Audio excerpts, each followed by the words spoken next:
আগামী নভেম্বরে অনুষ্ঠিতব্য নির্বাচনে মামদানিকে কেলেঙ্কারিতে জর্জরিত বর্তমান মেয়র এডরিক অ্যাডামসকে মোকাবেলা করতে হবে। অ্যাডামস এবার স্বতন্ত্র প্রার্থী হিসেবে নির্বাচন করছেন। যদি তিনি এই নির্বাচনে বিজয়ী হন, তাহলে তিনি হবেন ১৯১৭ সালের পর নিউ ইয়র্ক সিটির সবচেয়ে কনিষ্ঠ মেয়র। শুধু তাই নয়, তিনি হবেন নিউ ইয়র্ক শহরের ইতিহাসের প্রথম মুসলিম মেয়র। জোহরান মামদানির সফলতা হল তিনি শুধু নির্বাচনী প্রচারণাই পরিচালনা করেননি, বরং জোহরানিজম নামে পৃথক একটি তত্ত্ব দাঁড় করিয়েছেন, আর তিনি যুদ্ধ করেছেন জায়নিজমের বিরুদ্ধে।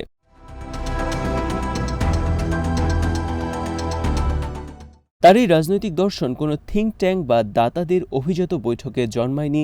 এটি তৈরি হয়েছে খাবারের লাইনে, শ্রমিক ধর্মঘটে এবং গাজার মতো ফ্রন্ট লাইনে। তিনি তার নির্বাচনী প্রচারণায় গাজার গণহত্যাকে গণহত্যাই বলেছেন, কোনো ছাড় দেননি। তিনি বর্ণবাদের বিরুদ্ধে সরব হয়েছেন। দাতাদের দান হারানোর ভয়ে তিনি কোনো অন্যায়ের বিরুদ্ধে সরব হতে দ্বিধা করেননি।